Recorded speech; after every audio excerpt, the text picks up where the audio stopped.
Hey, everybody, welcome to the Sith Dominion podcast. I'm your host, Dr. Dana Martin. To my whatever side this is Cameron. Down below, we have Zane, and over here, we have Debbie. Wow, this is what happens when we change up how all this looks. How is everyone tonight? Fantastic. Yeah, oh my gosh, you guys can see the TikTok people right there. Look at that. TikTok, Hello, TikTok. YouTube, meet TikTok. This is cool. Welcome back. Oh my goodness. Thank you, Andrew. Thank you. Oh, Josiah's up. I don't know about that. Do it. this, Do it.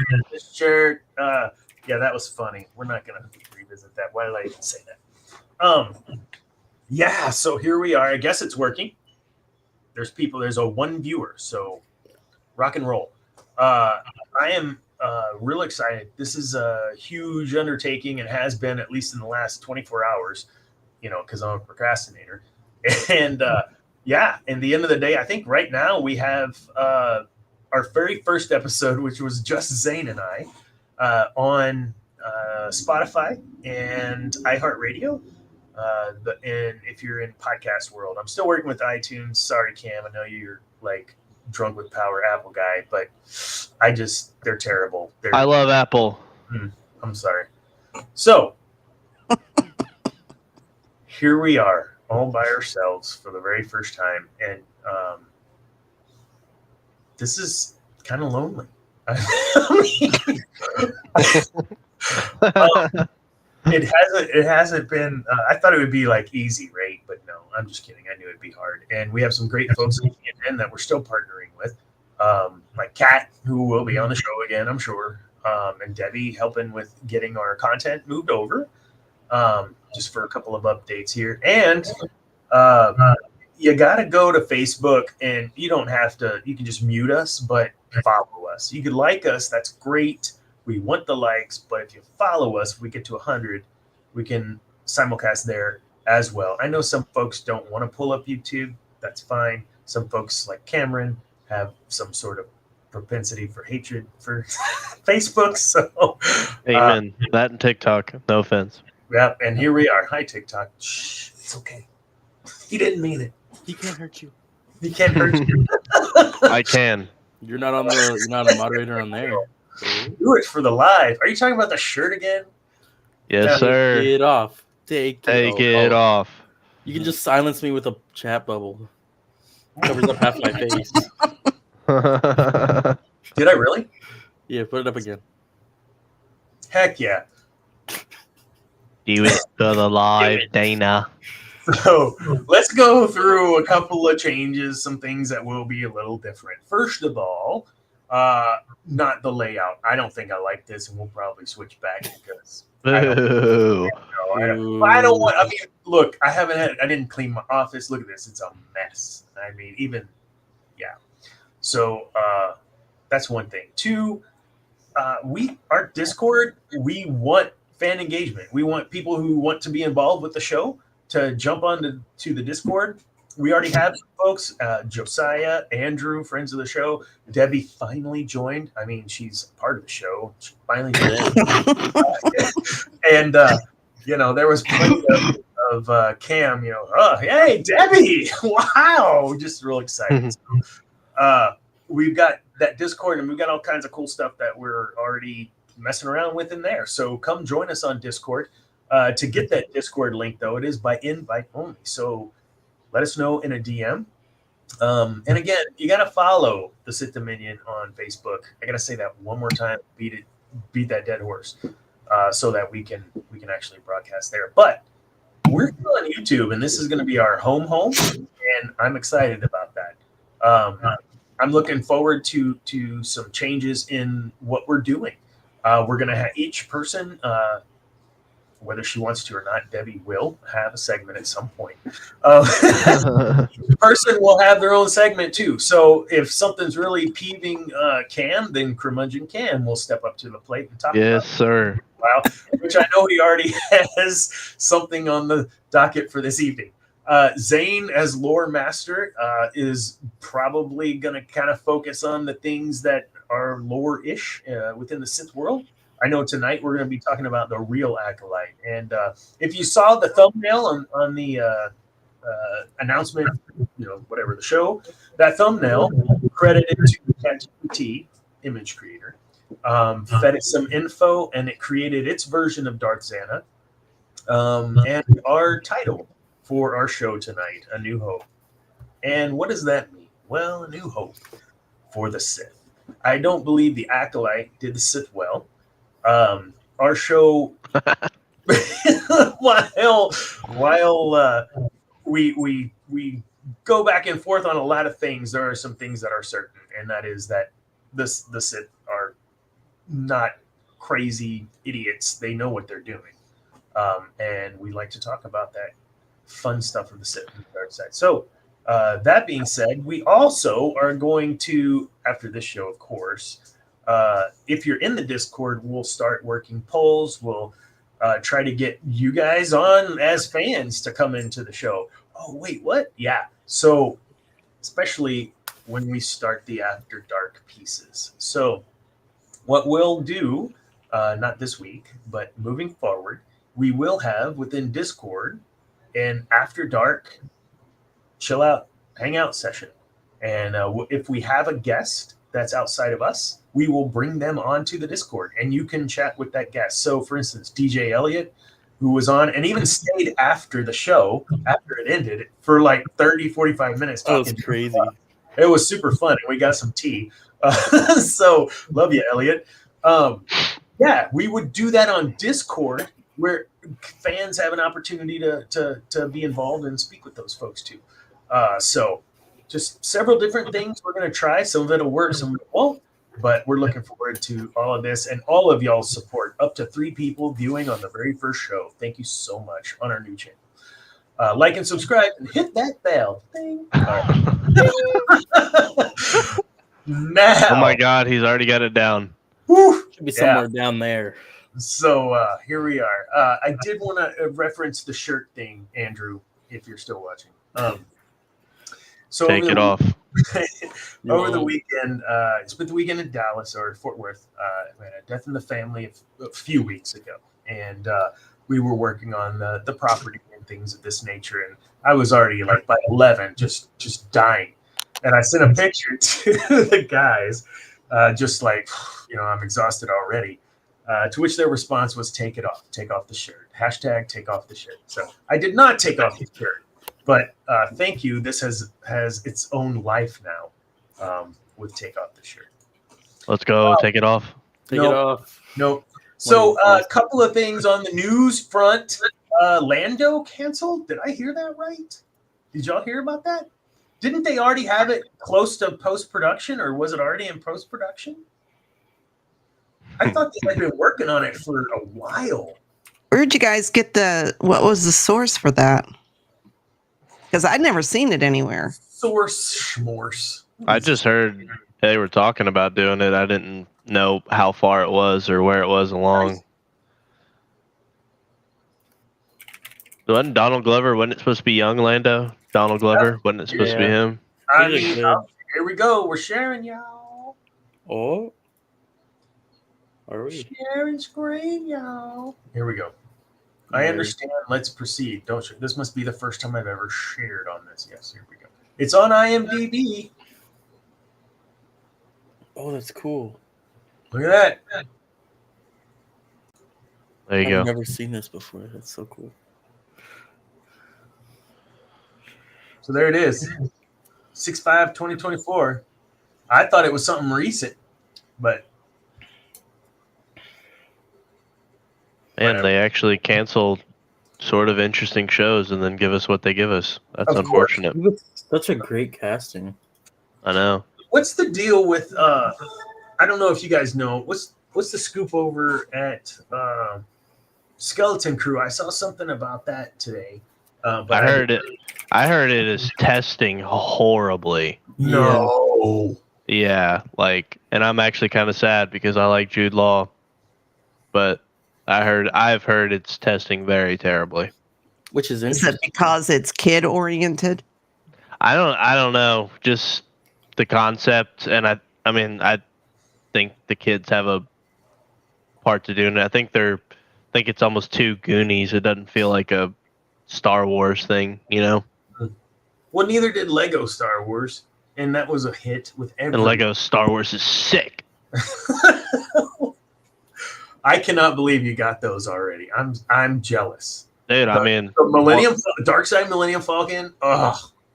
Yes, and before anybody hates on me, I will be building the Dark Side Ray fig. Don't question it. I'll even build it on stream. I want Dark Side Ray, dude. I don't care what anybody says. I love Ray. I think that they effed up Ray. Ray had a lot of potential. Ray, and specifically Daisy Ridley, did with what she was given, amazing. And I hate the dark side Ray with the teeth, though. That's just too much for me. That was so cringe. It's kind of made me pop out of my seat, like you know. Also, so I don't get GNN in trouble. 19 Crimes. Yeah. Don't get who in trouble? This one is Red Blend. 19 Crimes. I don't know. It's very tasty. Have you guys ever had 19 Crimes? So you take your camera and you upload, or you get the app, and you scan it, and that little guy comes to life in alternate reality and tells you his story and why he's a criminal, like what he was busted for. It's pretty sick. No. If you've never done these, go I get did them. hear Snoop Dogg was on it. Dogg does, huh? So I know Snoop Dogg was on one of them. And his partner in crime, Martha Stewart. Yep, Yeah. she has her own butter hard shard or something, buttery shard. It's terrible. And the red blend that Snoop has is really good. The Cali Gold Snoop has is okay. We're not turning this into a wine show, but Not yet. Not yet. I love me some That's wine. after dark. Awesome. All right. Well, that's some of the news. We had, Lando canceled. We've got whatever it was we just talked about. What was that? Skeleton Crew. The ship Lego looks kind of sick. I'm excited for that. I'd like to see a cool ship. When does this take place? I got a funny feeling about this. This is it's set in the same Mando. It's set in the Mando, same time as Mando and all that. It's supposed to like tie in all that. 5 years after Return of the Jedi. Oh, okay. Never mind. So not. I thought they might be taking a page out of Outbound Flight, that novel. Oh, that was a good novel. That was a good novel, and it was about a mission, and it went bad, and they were marooned, with their ships, and I thought that might be Skeleton. Timothy Zahn. Great guy. Great guy. Have you met him? I wish. I wish, man. Timothy Zahn, if you're listening, if you're one of these, he doesn't come down to Texas. No, I think he has once, and it's in Dallas. Yeah, it's like I'm just happy I got an email from Aaron Alston before he died.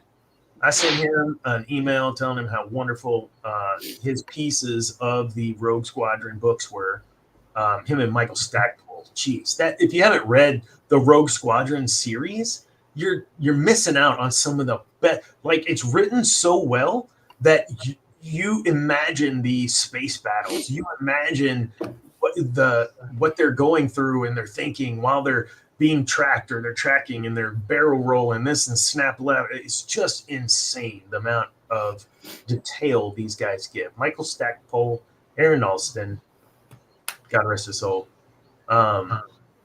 Great writers. And I would highly recommend the Rogue Squadron series, because not only is it like Wedge centric, there's all kinds of other dudes that you learn about that are in Return of the Jedi or in these other movies that you didn't even know existed. And then you go back and watch, and you're like, oh my God, that's Karan Horn. Or, oh my God, that's who, whatever. So Karan Horn, Jedi also, by the way, but was also like Gold 2 or whatever in Return of the Jedi, and was in the Death Star on that run, that right next to Lando. When they peeled off, he was one of the ones that went right when Wedge and him went for the power regulator and whatnot. That was way too much detail, but isn't this a Star Wars show? Amen. It is. Oh my God, Dana! Everyone's like, okay. Dana's out here dropping lore, man. Man, I know. I'm not the lore master though. Bro's over here dropping lore. Enjoying this. Here we go. segment tonight, our first segment out of the box after our news, is not going into deep dive. We're going into Cameron's thoughts on a few things. So, but while we're still fleshing things out, we'll get a title for the segment so that it's kind of a thing for Cameron and for Zane and for Debbie. And but for tonight, it looks like don't pre-order video games anymore is the title of this segment, and I can't wait to have this discussion. So, Cameron, take it away. What are you talking about? I've got a bone to pick with Ubisoft and most AAA game studios. I don't know if people watched the recent IGN definitely paid for advertisement 10-minute clip for Star Wars Outlaws because it was absolutely horrendous. It really just puts into perspective the modern day state of gaming, how I'm not going to pull up the 10 minutes. I don't want to make people watch that. You can go watch it at your own discretion. But for me personally, it did not make me very excited for the game. I think the concept of the game, and that scoundrel underbelly of the galaxy, like doing missions and flying on a ship and having your companion. I think the concept itself is cool, but the gameplay looks not good. Like one of the takedowns that they show us is the main character just slapping a stormtrooper from behind with its helmet on, and that's one of the takedown, and the stormtrooper just falls, and I'm just like first off, no, like just straight up like whop, like karate chopping him on the helmet, and then he just falls, and I'm like, I think that would arguably hurt you more than the stormtrooper. Stormtrooper would be like, that's a lightsaber. Holy crap! Armor, I believe. Plasteel armor. You know, and it's just the footage wasn't great. It doesn't look and I love the Lego games, but it looks like a Lego game with like throw on like bottom tier barrel like Assassin's Creed graphics, and that's what you get. Now I could be wrong. It could come out, and maybe 6 months after it comes out, it might be great, like most games are. But it doesn't look fantastic. And on the fact that to get one of the exclusive Jabba the Hutt missions, you have to pay $130. Like, what are we doing here, man? What are we doing? Milking? Well, and then you got to think Ubisoft's got the Assassin's Creed Shadows issue going on right now. Another great concept for a video game that they had, they're absolutely just squandering. Like, this should be post like Jedi games. Like, it should be like, I would want to be excited for this. I'd love to play a massive open world RPG where I'm not a Jedi for once or a bounty hunter.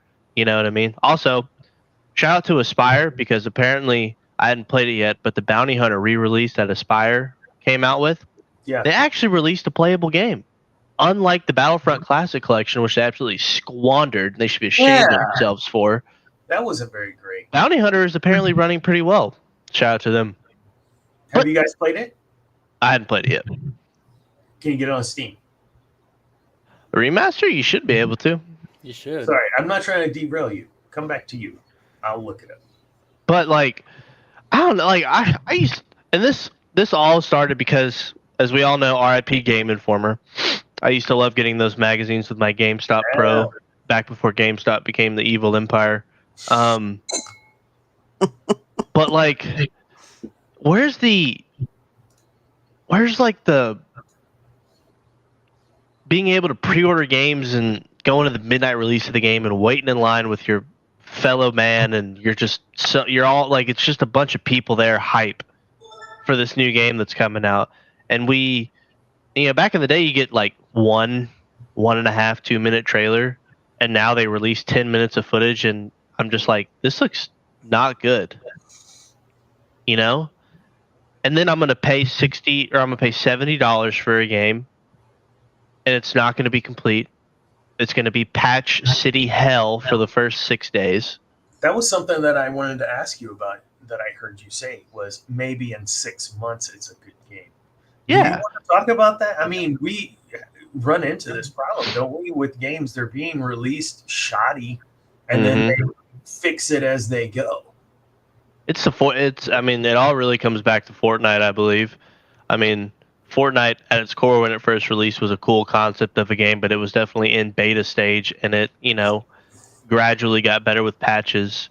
But now it's bled over into actual like single player, like, because I mean, once you really beat the campaign and you do all the side quests, like, I mean, there's realistically going to be what, 30-ish hours of full story time for completionists, 35 hours maybe.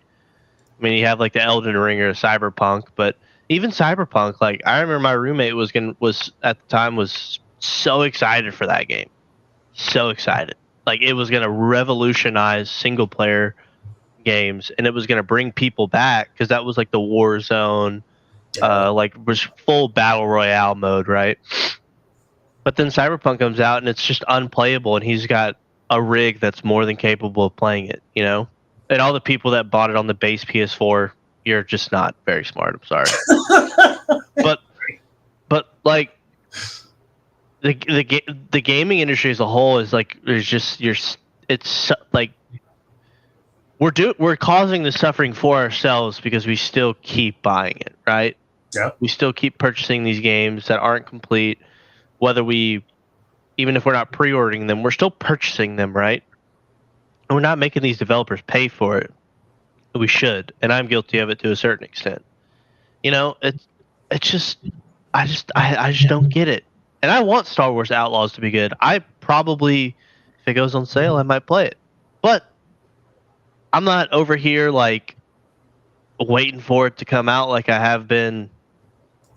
I don't know, Spider-Man 2 a few months ago, or I can't even think of any recent games that have come out that I've significantly looked forward to. But of the business now, I think, is your point, right? I mean, nothing gets released wholly on a piece of media that you own, and it's complete, and you can play it not online. You can just go, but nothing anymore is mostly like that. I still have my WoW CDs. I still have my Star Wars Galaxy CDs, just to hold on to them, because I don't even have a CD drive in my goddamn last laptop that I had in 2018, whatever. I didn't even have a freaking disk drive. So, the days of, and I think that's a bigger conversation probably for a different type of show, but we're not owning our media anymore even. And the icing on this cake is the developers don't want to hear any feedback. They don't want to hear it. They don't want to hear it.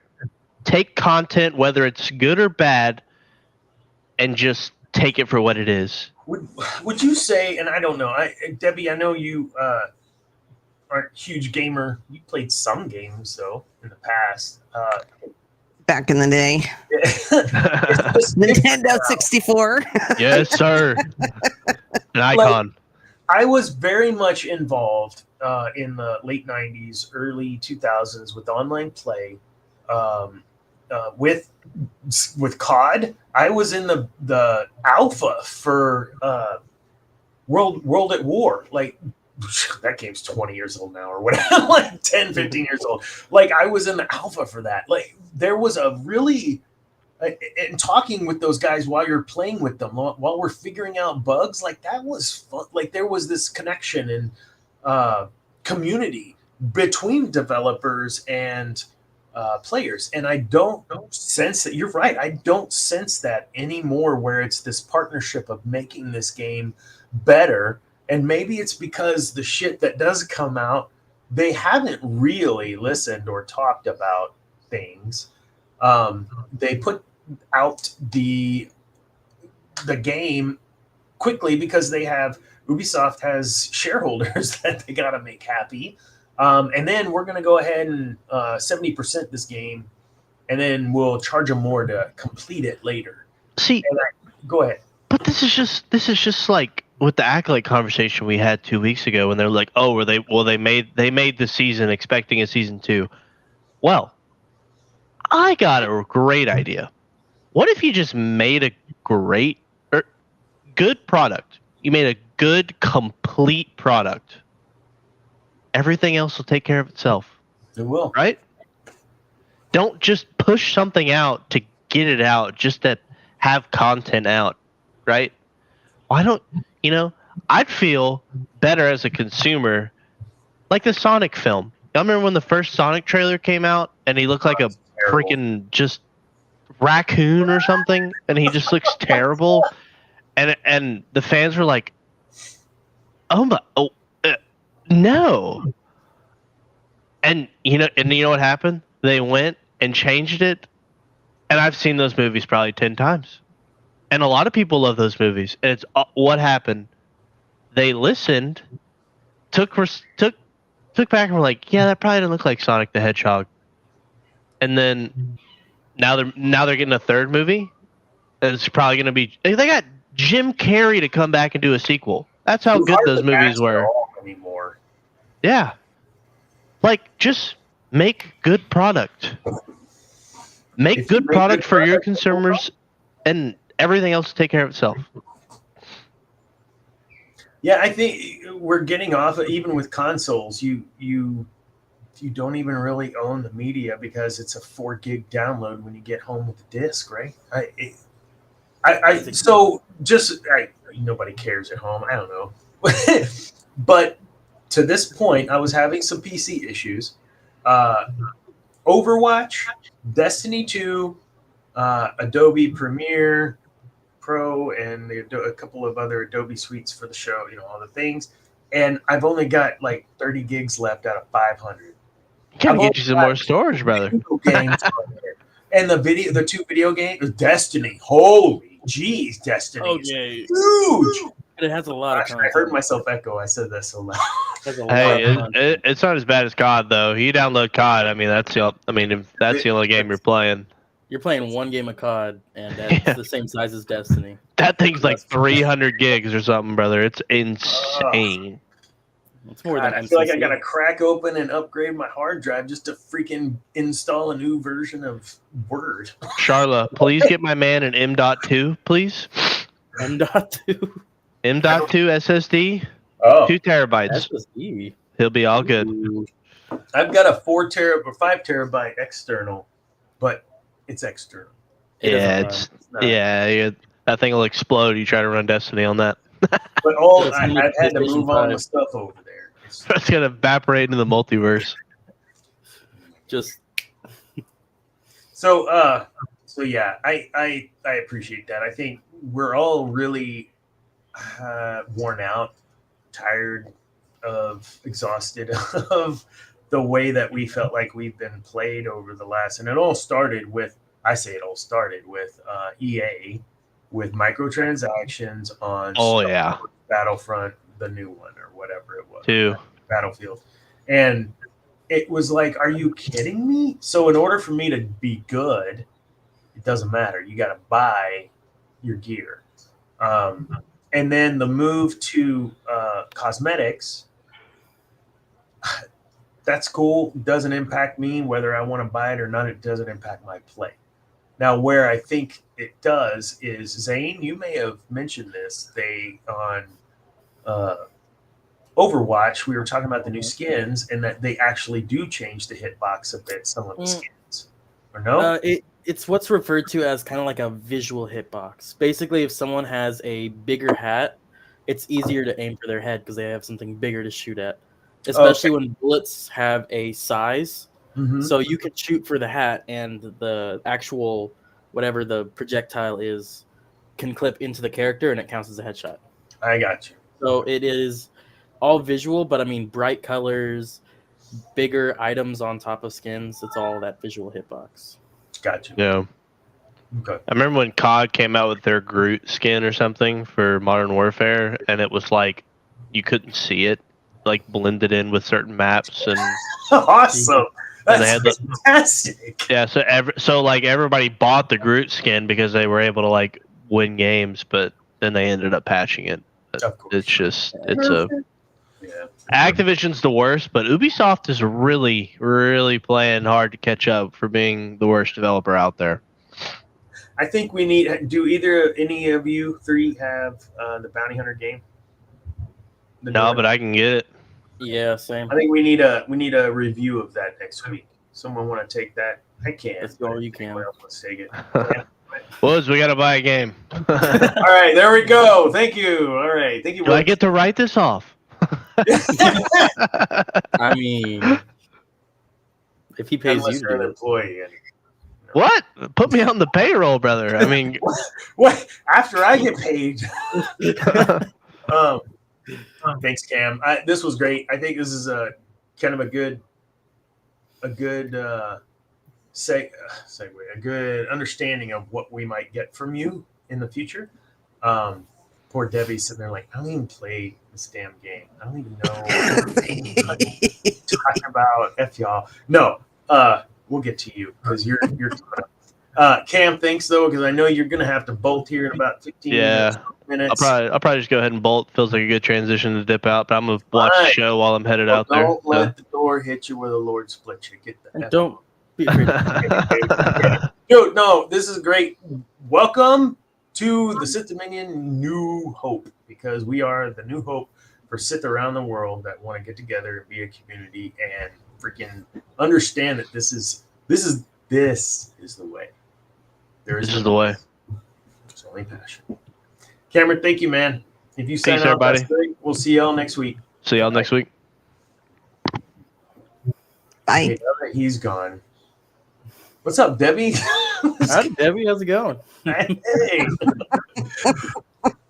You know he's gonna pop it on while he's going out to the softball game. Where He's you got a at in the softball Champions game. I don't know, maybe finals, championship. I don't know what he's doing, but yeah, he's World Championships. You can see the swirl in the background. Is that distracting for Ooh. those of you watching? Let me know. No, is that distracting? Not for me. Swirl back here? I think No. so. If it is, well. When I say those watching, I mean the two viewing the show, not YouTube. I don't care if it's distracting for YouTube. Actually, on YouTube, can you comment and say if it's distracting or not? You know, like post, like after the live stream's over. You know, Is we'd the really like to know. swirl distracting? You're doing like a. Oh. Okay. Oh, wait. Twitch. Someone was supposed to pop over to Twitch and see if we were live there. If you check the private chat. Yeah, somebody said it wasn't. Yeah, I did. Oh. RIP. Interesting. But Okay. We will work on that this week. But I can type in the chat still. Oh, y'all. Oh, yeah. You come back as you, though, right? Oh, Anyways. Okay. Debbie will have a lot to say about this because I know that she digs her some Sithy stuff, and she knows a little more about Zane and Zannah than those things. And I need her to be involved because I don't want her not to be here. All right.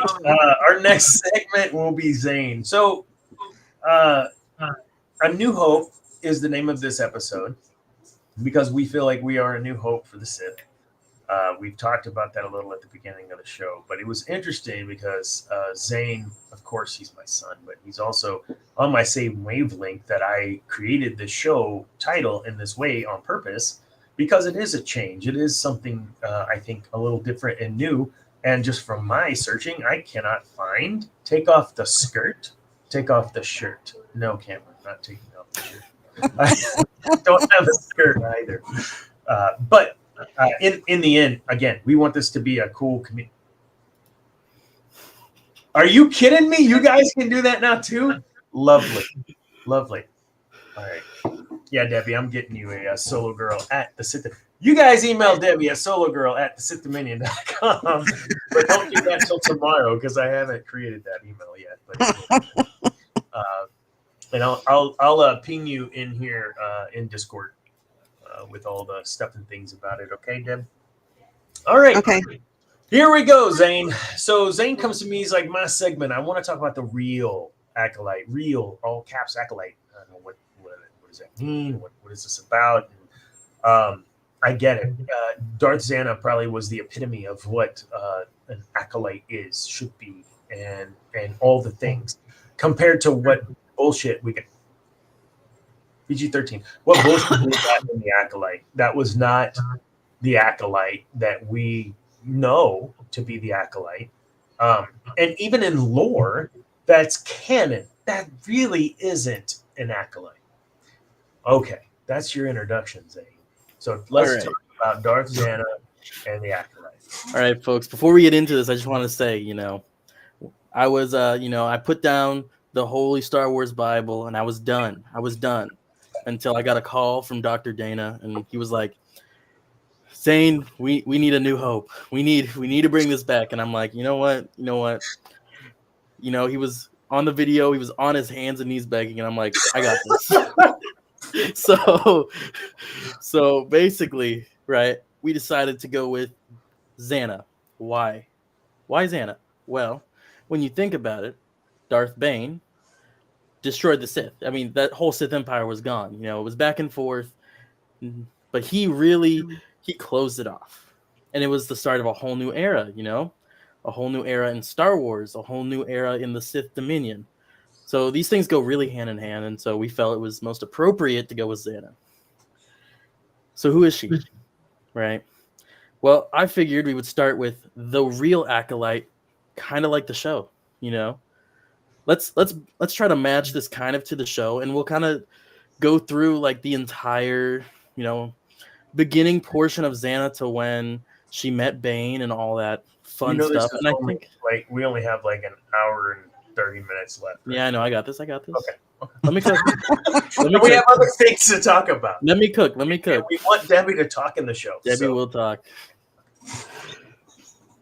So anyways, we're going to make this kind of like the show. She's going to start kind of where her story started, and it's going to end right after she kind of gets to know her master a little, just like with Kamir and Osha. Mm-hmm. So this takes place around 1,000 years before the Battle of Yavin, right? Okay. There was this human from a planet called Samavrit, something like that, known as Rain, right? Now, to preface, that is a nickname. That's what the culture did. They had these nicknames. Hers was Rain.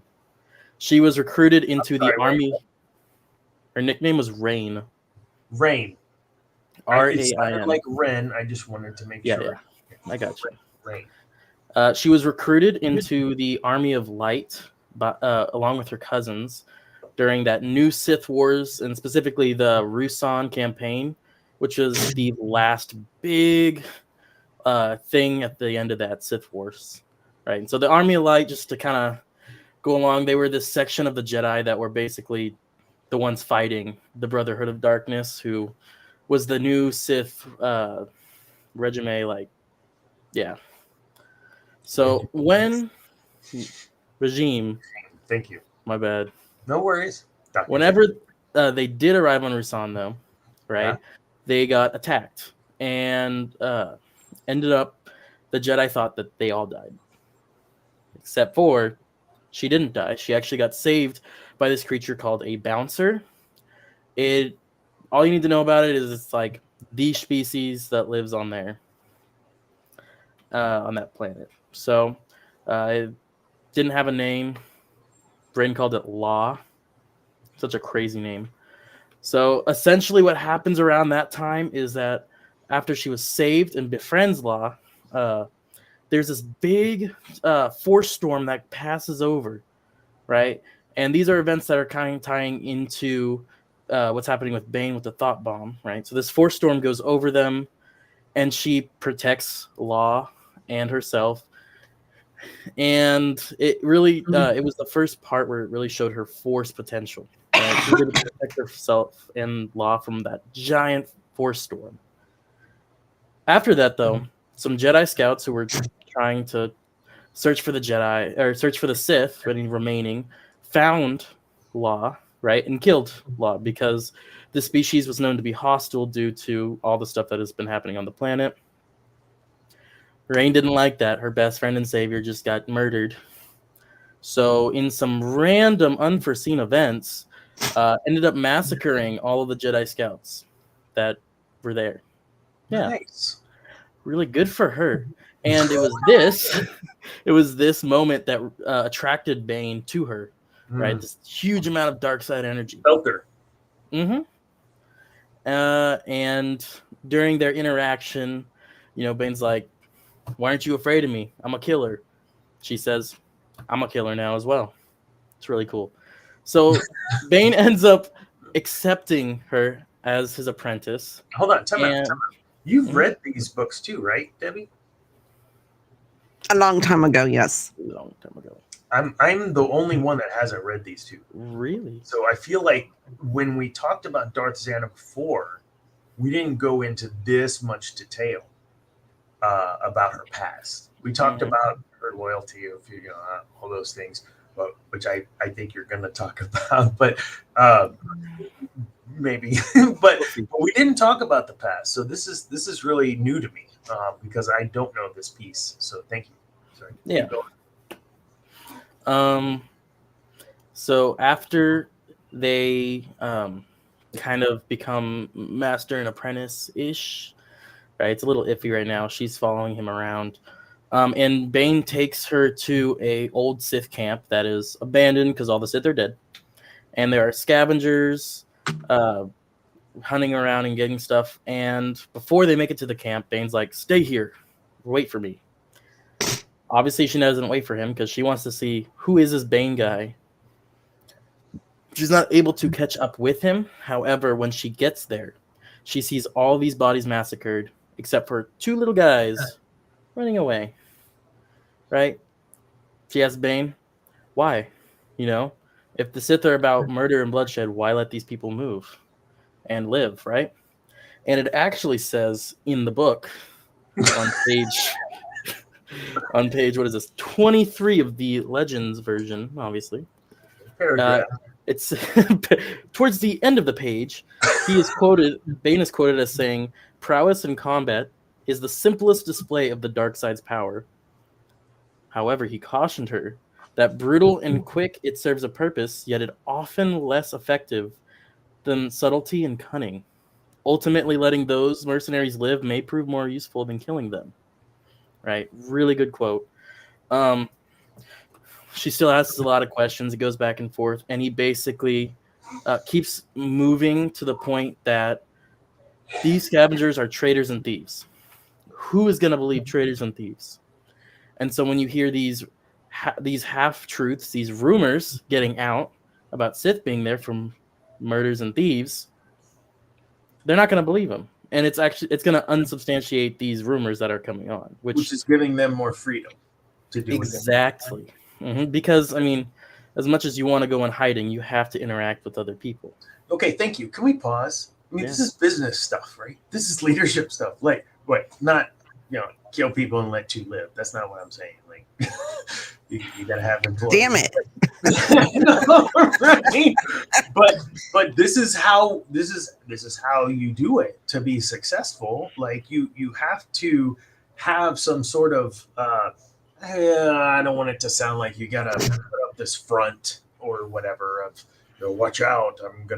That's not what I'm saying. What I'm saying is whatever actually happens and whatever is going to happen, that's got to connect in some way, and you got to have people be able to communicate that back and forth. Because if you don't, no one's going to believe the liars and thieves. No one's going to believe the dude at the end of the row that gets the information eighth hand. So, man, this is great. Keep going. No, it's great. Heck yeah. So after this, Bane finally decides you need to see the battlefield where all of this happened, right? And so she goes there.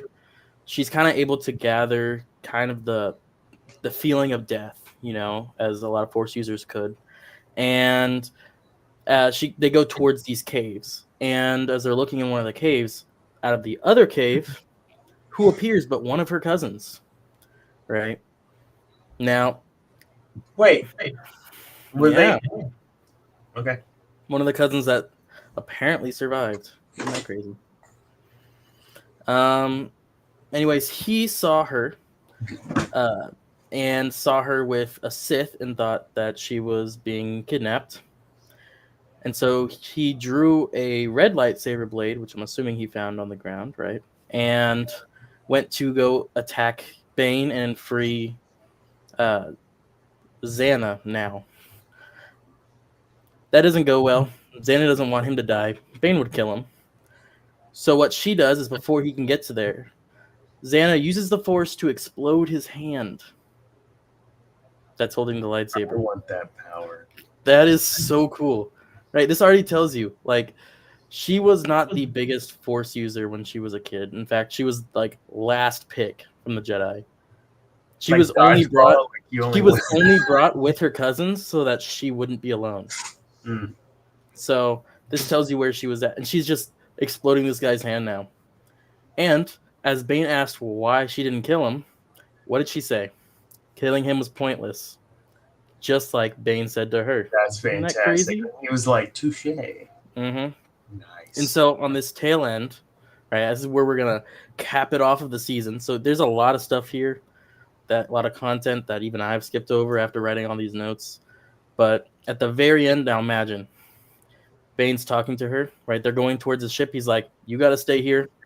Find out how to get there on your own. This is your first test. If you can't even do this, how can you be a successor of the Sith?" Right? Just like where Kamir says, that's I don't know what you think you're going to do, blah, blah, blah, that sort of thing. Mm-hmm. There's And the then- ship. Go, take it. But At the very end, you see her standing like over a cliff or something. You just see Bane's ship going off into the distance. End of season 1. that should totally be the Acolyte. Absolutely. It's Did you perfect. watch that, Debbie? Played out on the screen? Compared to what we got as the Acolyte, would you prefer what that Darth Zannah story? Yeah, I mean, yeah, that would work. I mean, the problem with the Acolyte is that he's not really the master. He's only an apprentice. That's true. That is true. So wait, who's his master? Plagueis. Are we sure about that? I don't know that that was ever. I think Leslie it was confirmed. Oh, did she confirm that? I think so. I could be wrong. I've been wrong before. You had Sheev Palpatine as your apprentice later, I guess. As much as I like Kamir, and I know you shirt off Kamir, whatever. I just don't forget it. No, I'm just kidding. I did not. I didn't think he was that amazing. Like when you look at Anakin, right, and Zannah and these others that have been seduced by the dark side or brought over to the dark side, these are just amazing, crazy people. And the others aren't. Like Kamir was less than exciting and less than, I don't know. I did not feel like I wasn't. The feeling I still get with Darth Vader when he comes on the screen, or even watching Episode 3, when he's in the presence and becomes Darth Vader, I didn't get that. And maybe it's just because it's Vader. I didn't get that from the Acolyte. I didn't get that sense of, oh my gosh, and this is a big thing, the way I did from Episode 3. Maybe I'm just jaded. I don't know. Thank you, Zane. This was deep. And now we were going to do a deep dive on the character analysis of Zannah, but we're not going to do that because it's already 8:52, and we've talked a lot about Zannah. So, I want to talk about this Lando thing again, because I feel like Lando Calrissian was a very beloved hero by everyone loved Lando Calrissian. Debbie, you were there with me in that time. Like, yes, like everyone loved Lando. He was Colt 45, man. Like, his freaking He was a smooth operator. Well, what do we have here? Yes, yes, you truly belong here among the clouds. Of course, yes. Like everyone loves Lando. Why aren't you? And Donald Glover, bless your heart, you're amazing. Anyways, like you did that character. You did that character well, and you did an honor to not Apollo.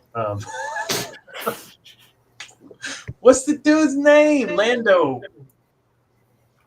Calrissian? Yes. What's his name? What's the actor's name? Donald Glover. Billy D. Williams. Oh, Billy D. Oh, Billy D. sorry. You know Billy D. But you're our generation's, I guess, Billy, or the next generation's Billy D.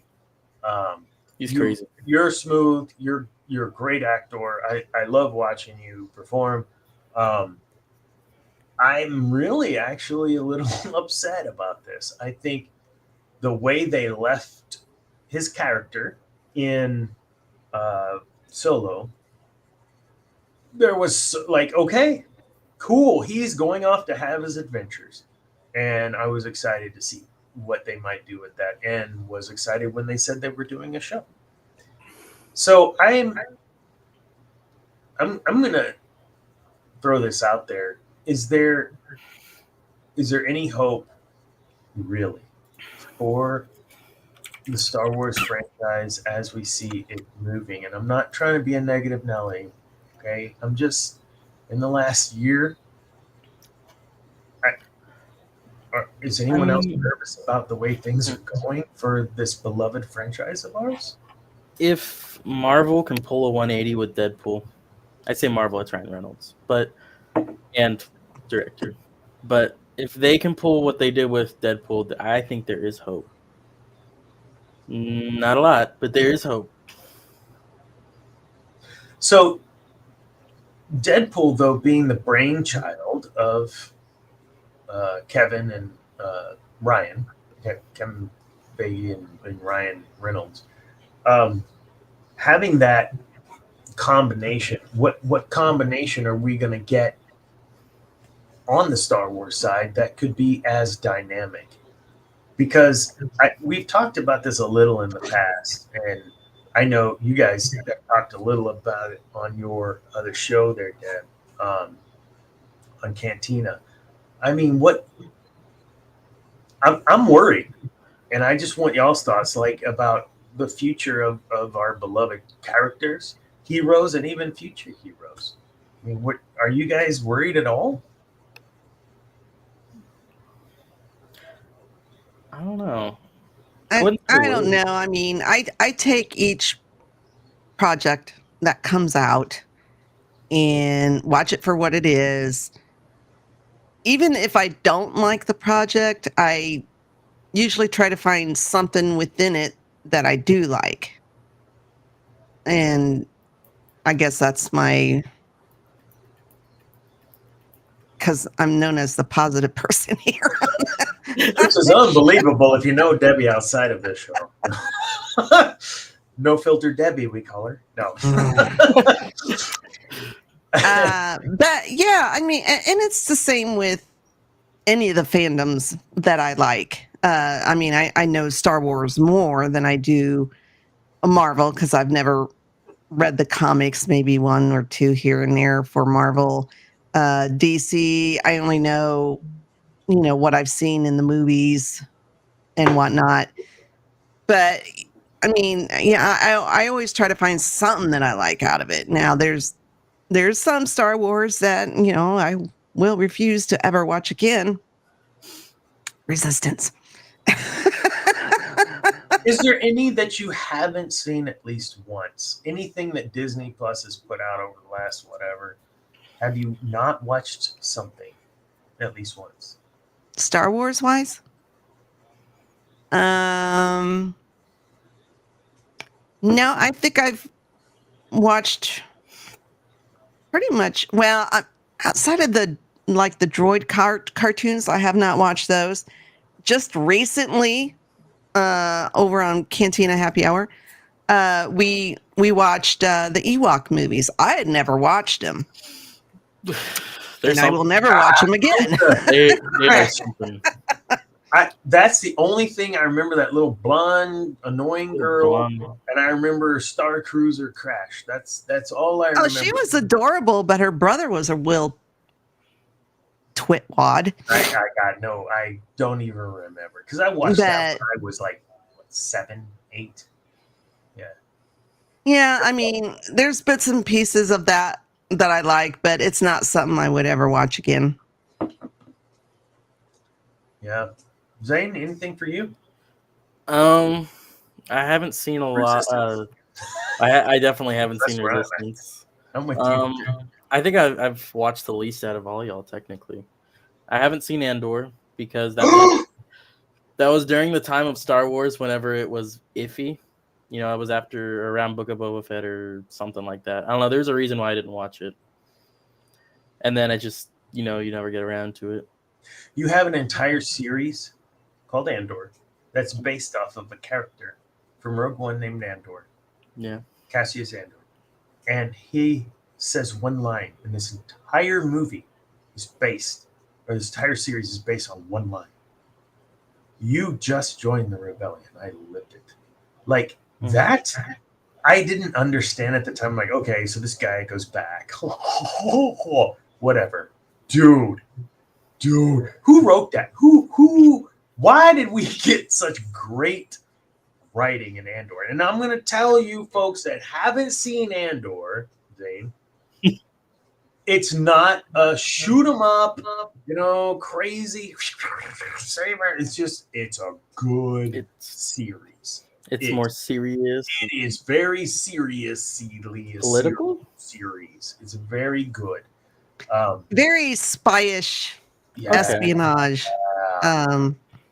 type. Tony Gilroy, who wrote Rogue One. Gilroy, that's right. He's the one who wrote Andor. And so the feel that you get of this is tension the entire time, because it's like, oh my God, they're talking about this and they don't know that's happening and this is happening here, and oh my God, they're what about her? Oh, is he it's like that the whole time. Why are they still there? Why can't they just revolt? Oh my God, they revolt. Oh shit, that's why they don't revolt. Like, it's man, I'm telling you, Zane, your assignment this week is I should wait until season 2 starts coming out. That way I can just immediately go into it. Just crash and go right into it. Man, am I wrong, Debbie? I mean, some people didn't like it because it is a slow burn. It's 16 episodes, correct? Something like that. It's crazy. Yeah. I don't mind slow burns. They're it's not none of this 8-episode bullshit. Yes, I said what I said. Right. No, but it's a slow burn, but boy, does it pay off. Oh, yeah. In more ways than one. And he is such a Diego, whatever. He's such a Diego, whatever. What's his last name? Yeah. Diego. The Luna. De Luna? Anyways. I don't know. I'm horrible with names. Cassius Andor. Just a great. And freaking my precious. What's his name? Not Jason Sudeikis. What's the guy? Yes. What's the guy's name? Andy Serkis. Oh, not you, Andy. I'm sorry. He's like, yeah. Whoa. My son. His name is Andy. There you go. Andy Serkis. His character, he's not behind a Snoke mask. He's not behind a Gollum, little tiny balls all over his face. He's not. Whatever. Sorry. He's himself. He's him as an actor, which is great in anything he's in. You've seen him in Marvel. He's been in Marvel too. He's wonderful. And him as this character that is really connecting with Andor is brilliantly written and brilliantly acted. Freaking what's her name, Dr. What or whatever her name is, the Empire chick who we're really not sure where really she lies right now and what she's doing. Just all the things. It's just really good, man. Anyone hasn't seen it, see it. maybe we do a little piece on it. I don't want to be just a Star Wars show because we're a dark side focused show, but sometimes that shit's so good you got to talk about it. You're not gonna like the other thing I haven't seen then. Well, hold on a second. So here's the other thing, though, Deb, and I want your opinion on this. So, slow burn, good point. It's not a action flick, shoot 'em up, Jason Statham BS, right? It's a thoughtful, well written show. Ahsoka, the pacing for me was even slower than Andor, but I didn't feel the same way about Andor. Or I didn't feel the same way about Ahsoka as I did Andor. Because I did not feel they did it as well as Andor. Well, and I go back to the episodes. And I'm trying to think. I don't know if any of the Star Wars series have really been outside of season 1 Mando, but I think that was more than 6 episodes, right? Yeah. I think the 6 episode format kind of kills it because you're either in a rush to get to where you're hoping to get by the end of this season. So you can't really do a whole lot of slow burn, but you also got to put in some action in there. Oh, shaking my camera. Sorry. Well, I was shaking my desk. I just really think the 6 or even the 8 episode, it just it doesn't work. Mm. You need to have at least 10 or 12 to be able to, because if they're characters that we don't really know, like with the Acolyte, I mean, outside of Plagueis, we didn't really know any of them. No, they're all, well, Mundi and but- Yoda. Well, and Yoda. yeah. And we're just totally being turds. But I mean, you really didn't get a chance to connect and get to know the characters, which I think is everybody's big gripe about the show, is that you felt nothing for the characters, well, except for Soul, because I loved him and I love Jackie. I love Jackie. Oh, But jinx. but yeah, you just don't. There's just not enough time to get to know these brand new characters. And even with Ahsoka, I mean, the pacing was kind of off here and there. I mean, well, of course, the Hayden episodes were chef's kiss. As we all know, I love Hayden. He can do no wrong. I'll fight you for it. Fight me. He hates me. But yeah, I think they really need to rethink the 6 or 8 episode format. Go with 10 or 12 or something. Just so, if it is a new characters, give us time to get to know them, to either love them or really hate them or whatever. Cameron, I'm sorry you're not here because I know you would jump in here. House of the Dragon, 10 episodes. Same cost, but 8 episodes. 8 episodes for House of the Dragon? Are you sure? Yeah, we just had the finale. That's 8? Mhm. Okay. 8 episodes, but the writing was so good. In season 1, as they went through, was there any sort of... Did you feel that you were lacking in attaching to Rhaenyra, young or old? Did you feel like you were lacking attaching to Daemon? Did you feel like you were lacking attaching to...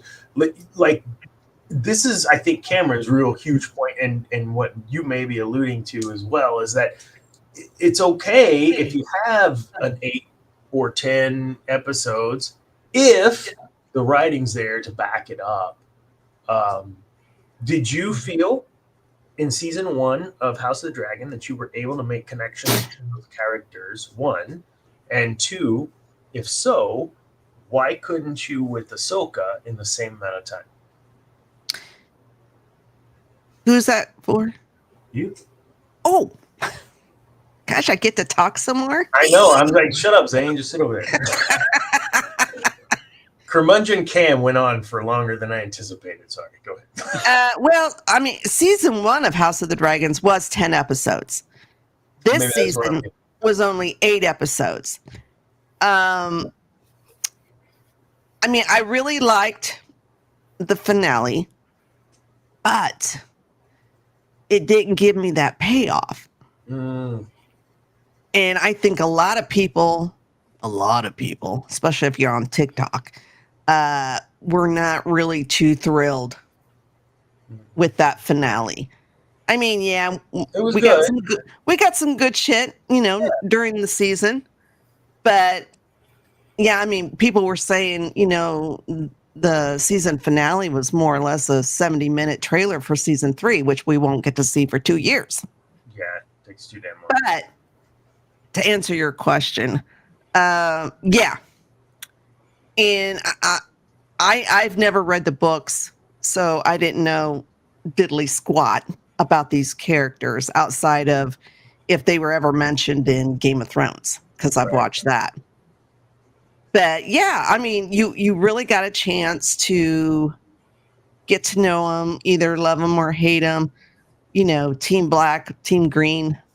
An episode or 2.5. Like, it wasn't like it took forever for you to even. Mm-mm. So Ray Stevens, not Soul, for Pete's sake, Balin Skull.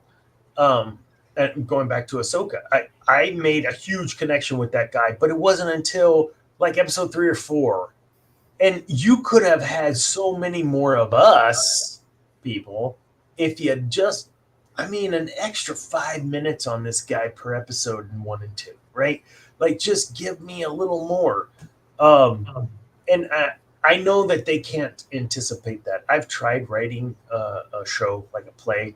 It's hard. Like, I get that. And I don't really get it, even though I say I get it because that's not my profession, right? But man, you do this for a living. You think you'd be a little better at it. Sorry. It's just fucked up, man. Like, seriously.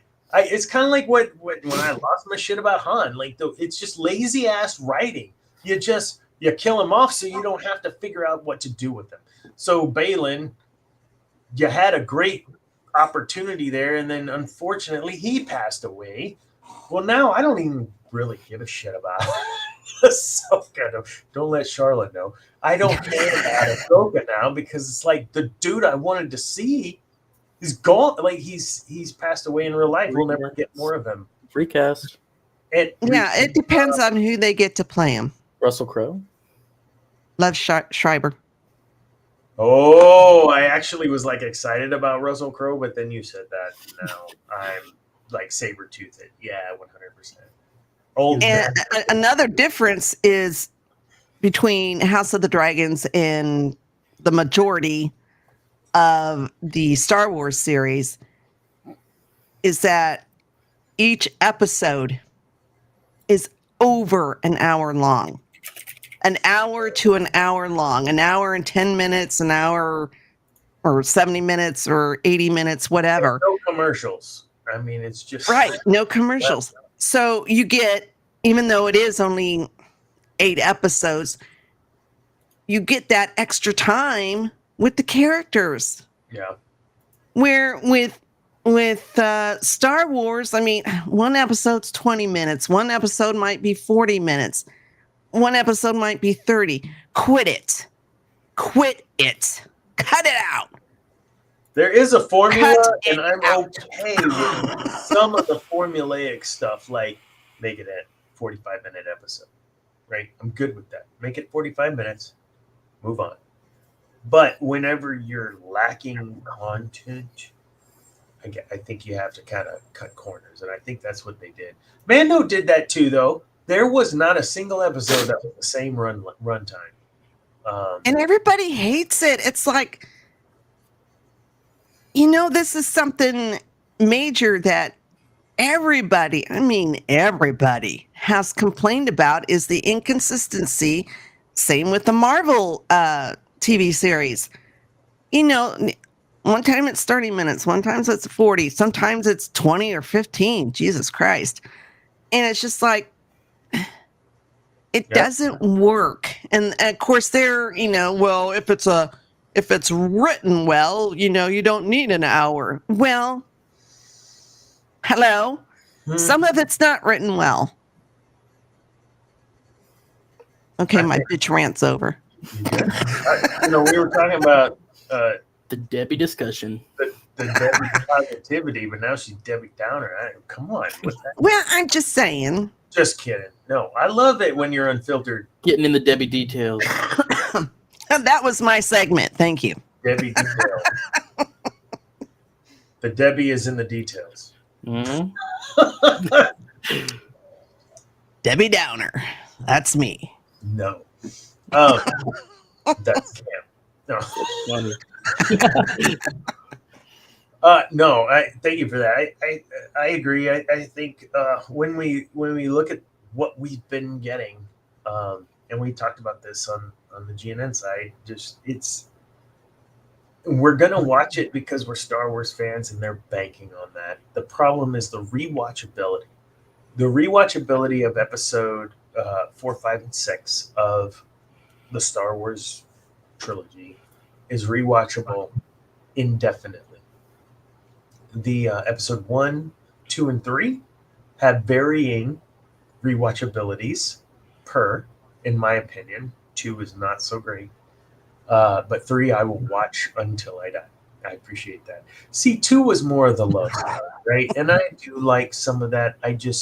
It could have been written better. Sorry, George. That I agree with. Really missed out on, because Anakin's fall. Here we go into the Sith side. This is what we do. Anakin's fall was his connection. His fall was his, I will do anything for this woman. And while we as men, and whatever, I don't care whatever people think. This is just me. Me as a man, like, I will fall on the sword, take a bullet, whatever, for my wife, not just because that's what the world says I should do in the patriarchy, whatever. F that. It's because I care, and I think my wife is the most important person on this planet next to my children. So I'm going to take a bullet for her. And I don't see that same sort of translation into what we've been getting. When you see Anakin, you see that in episode 3, his anger and choking her is a jealousy, it's a rage, it's a I'm possessive, it's past the point, it's obsession, it's not compassion. And so that is the dark side, right? That's the piece that took over him, that changed him, and how he viewed the love, quote unquote, now of his life. So much that he was willing to choke her and cause her pain because he was feeling pain. No, you don't. And that's where that sort of, and maybe it's just the nature of the story at that point of the story. But when I watch episode 2, I didn't feel that Hayden as Anakin was as attached to Padme, or, oh my God, what's her name? Natalie Portman. Thank you. As you see in episode 3, and maybe it's the maturity of the actor and actress or whatever, or maybe it's the writing. better writing. Wasn't as good.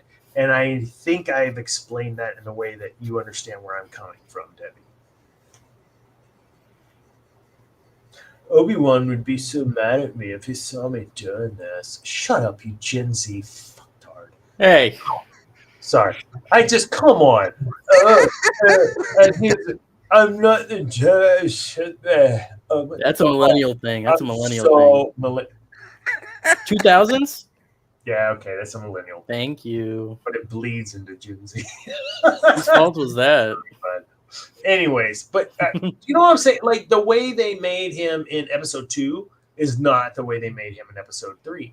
And so that inconsistency and non-congruity in the character disassociated me, Debbie, with that character once I saw everything in episode 2. Episode 2 can go F itself. I'm not a huge fan. I was looking forward. Look, if anyone knows Dana, not Dr. Dana in the Sith Dominion, Dana, he's a Field of Dreams crying guy. Like, I'm that guy at movies. So I was looking forward to the love story that caused Darth Vader to fall. Like, that's what I was looking for, coming from where I was in my childhood up to where, like, all my lore and all the things, right? I was looking forward to this story.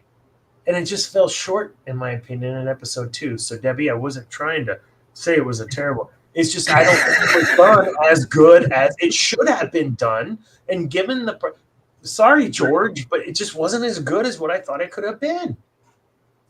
I'll shut up and let you guys tell me. But am I wrong? No, I think, oh man, I can't remember if I read it or if I've seen a video about the sand dialogue. And somebody, like I said, I don't know if I watched it or read it, but there was different dialogue. And it sounded so good. I don't know why George decided to go with the sand dialogue. I think it was the sand dialogue. Either that or it was the dinner dialogue where, she's dressed as a dominatrix. I mean, you usually got to pay for that, but, I own the movie, so I get it whenever I want. But it was some kind of dialogue between him and Padme that didn't come off as well in the movie as what was originally written as the dialogue. I mean, George is the maker. I'm sure he had his reasons for using his own dialogue. I don't know, but I don't know. Yeah, it just could have been so much better and probably would have made, even though Revenge of the Sith it still makes me cry towards the end. But if Attack of the Clones had been written better and really brought out that love story, I think it would have made it even sadder. Yeah, agreed. When they missed it. I think there was just so much he was trying to cram into that movie because that was a huge jump. I mean, that was from Anakin coming in, everything's great and happy and wonderful to, oh shit, what's going on? And I think there was just too much material for him to try to cover in that one episode. Now, hearing from George's mouth, you can Google this or just trust me. I don't give a crap. Where he said, no, episode 2, the focus is the love story between Anakin Skywalker and Padme Amidala. So when I hear George say that, I think, okay, I'm going to look at it through that lens. And when I do, it still falls a little short. And I think that's where my disappointment is. I'm begging for that, love story. I'm begging for the Who's Got Mail. I'm begging for some romantic, really deep connection, which we do get in episode 3. You see that when he's out on the balcony and he can't sleep, and or he's having that. Like, I'm looking at you, and I just, even though, I'm going to get emotional, even though my whole world inside of me is falling apart, I look at you and I'm centered. That beauty, it's on the eye of the beholder. Like that, it's funny. It's ridiculous, but it's funny. And any man, okay, I don't care. Any man who has ever felt this way about a woman can relate to this. And any woman that has had a man look at her in that way can relate to this. Where was that in episode 2? That's the scene, right? Where I wish that we could have seen more of in episode 2 that we just couldn't get. And was it that the actors had not spent enough time together, until episode 3, that they could interact that way and be that connected? I don't know. I don't think it's that, because I've seen him talk about Natalie. Oh yeah. Oh yeah. Yeah. In press. You know. interviews for There's probably Attack of the Clones. If no doubt. if you watch him talk about Natalie, yeah, Does he do that kind of grin, smile? Yeah. Oh yeah, he does. The one that just kind of And he blushes. make your heart melt. Now I don't know if George. I still think it could have been written better, but I don't know if George was looking at it as, okay, he's never had a girlfriend. Really had outside of his mother. Really hasn't been around girls. Maybe there was some there on Tatooine, but he was too young to probably be. Sure. Really interested. They weren't taking him to the cantina to watch the Twilight Girls. No. Right. So, maybe George was coming from a place of, okay, he hasn't been around girls that much. He's in the Jedi, no attachment. And, he's just awkward. Okay. He doesn't know how to talk to a woman because, there are men like that. And maybe that's where he was coming from. But I still think even coming from that angle, it still could have been written better. You're right, and I see that. I think that's a great point because at the table when he's using his force powers to move the shit and feed her, it was kind of ridiculous, but it makes sense because if he didn't know how to impress a woman, like he would use what he thought would impress a woman to impress a woman, and she was a little impressed. Like, look at this guy. Probably do things that happen. Okay, but. Leave that for an after hours episode. But honestly, that connection and connection and relationship could have been brought. If it was better done in episode 2, it would have made episode 3 that much more impactful. Because it was already my biggest emotion. I'll just throw it out there. Is the whole "you were my brother" Anakin. Mm-hmm. Like that moment of "I hate you," like that kills me. It stabs me in my heart because you're saying that because that's what you think you feel, but that hatred is really for yourself for being a failure, a fucking failure. You failed and you are pissed at yourself, but you're going to take it out on Obi-Wan Kenobi. That's the way I feel about that moment. He knew better than to attack Obi-Wan in that way. He was overconfident and cocky, and he was pissed at himself for losing his own legs. Because what was Obi-Wan supposed to do? Let him kill him? No, he's gonna defend himself. But again, according to the Acolyte, a Jedi does not draw his saber unless he intends to kill. And where did that come from in lore? Anyone, lore master? Exactly. Sorry. I didn't mean to derail that piece, but no, I'm with you, Deb. I wish that they would have fleshed that out a little more. I think we could have had an even more impactful moment when he was choking Padme. Would have hurt us even more to feel his pain. Damn, that's rough. I mean, we got more of a relationship between him and Obi-Wan than we did between him and Padme. I mean, granted, yeah, he's a guy, so he knows. They do guy things. Guys do guy things. And they spend a lot more time together than what, of course, Padme and Anakin, sorry. He was in push, so he's not just Anakin. My boy Hayden. They have to keep their relationship so secret, God, that they really can't spend a whole lot of time together. I mean, because we even in the Clone Wars series, yeah, they spend some time together, but most of the time it's him and Obi-Wan. Yeah, and I thought he was with Obi-Wan even after his apprenticeship was over and he was a full-fledged Jedi. He was still with Obi-Wan a lot. And I'm thinking a little bit like Mace and company were like, we got to keep an eye on this guy. That's going to be a good maybe segue to our next show. Maybe we talk a little bit about that. Mace. Not Mace? You don't like Mace. Well, the fact that you don't like Mace is going to be fantastic for next week. It's perfect. I love Sam. Let's get that straight. I love Sam. I just really don't like Mace. I'm just going to say, like, he's a total douchebag. Yes. We got a couple minutes here, and we're going to need to bail.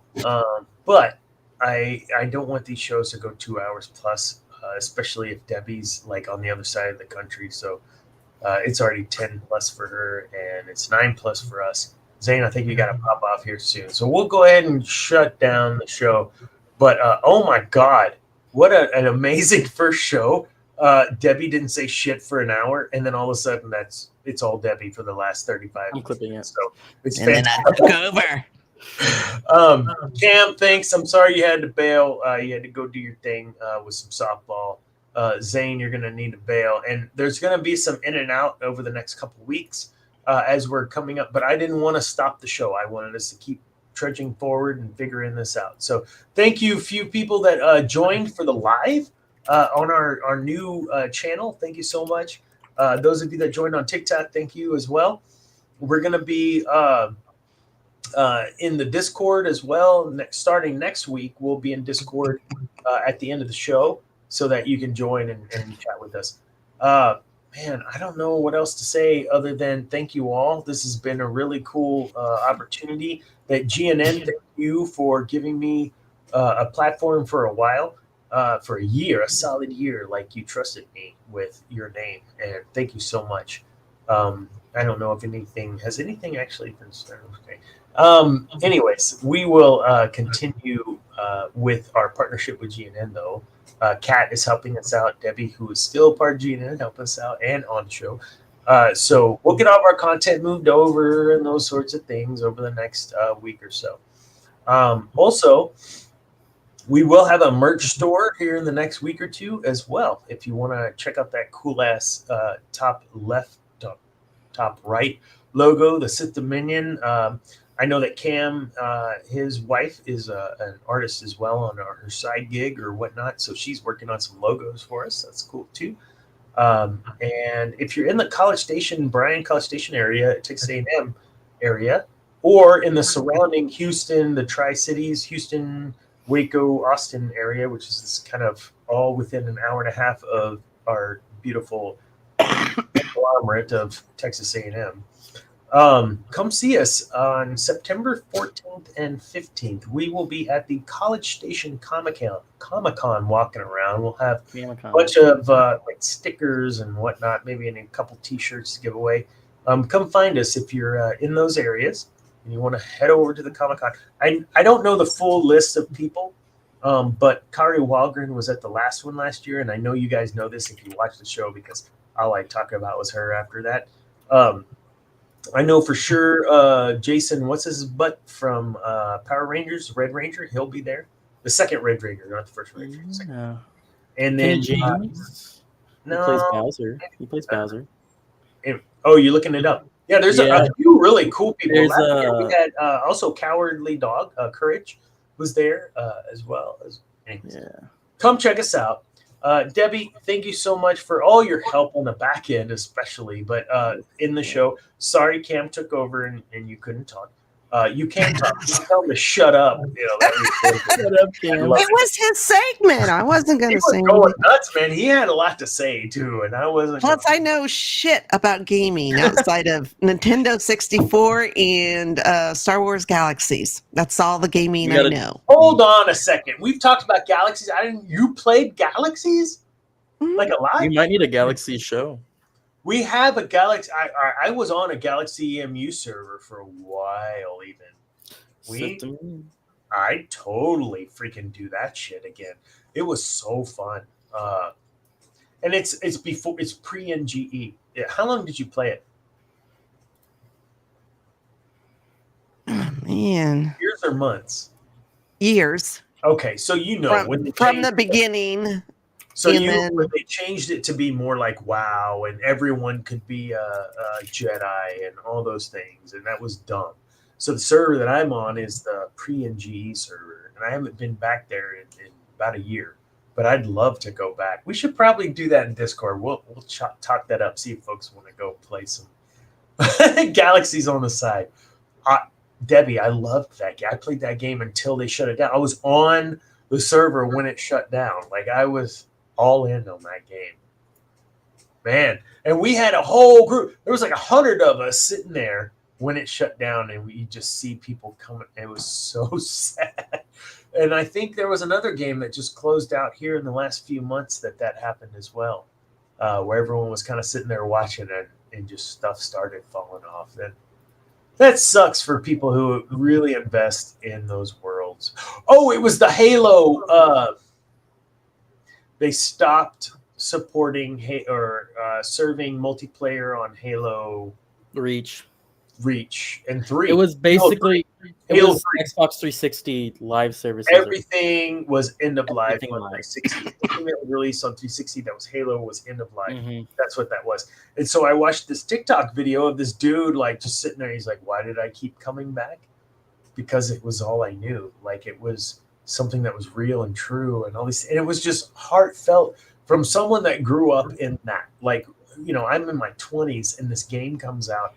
And it's amazing. Halo was one of the most incredible pieces of art. Yes, I said it, a fucking art that I'd ever been privy to. When you look at just the campaign stories from Halo 1 all the way to the end of Master Chief's story so far. I say so far because they can start a whole new figure out a way to podcast. bring him back. We could start a whole new podcast. In the Halo show, not so great. This isn't R.I.P. about that, but I still watched it because I was a fan. I did the whole Halo 3 release chasing ilovebees.com. If you don't know about all that, just Google I Love Bees, and you'll see what I had to go through back in 1990, whatever, to figure all this shit out and try to be a part of this incredible community. And that's what this is, the Sith Dominion. Piece of incredible community of Star Wars fans, and hopefully Star Wars fans that lean a little dark side. Janae, you're not watching right now, but that's okay. I know you watch our show. You are a dark side person. You need to go all in. Stop with the Sailor Moon bullshit. Go dark side, 100%. I'm just kidding. Good for you with your cosplay. That was awesome. Man, anything? What happened to Zane? Sorry, my friend just called me. And Yeah, sent me it's a picture time of for us you on to the go. You're street. 5 minutes late. Yeah, can we Yeah, we're wrapping it up. Debbie, any parting shots? I gotta mod someone else's All right. live stream. You got anything, Cantina happy hour on Thursdays. Tina Happy Hour on CNN on Thursday. Go check it out. Go watch it, Mhm. please. Check out Thomas Babiak on TikTok right now. I'm about Thomas to go over there and Babiak mod on TikTok right now. right now. And I'm Dr. Dana Martin, your host of the Sith Dominion podcast. And remember, kids, peace is a lie. There is only passion. Good night.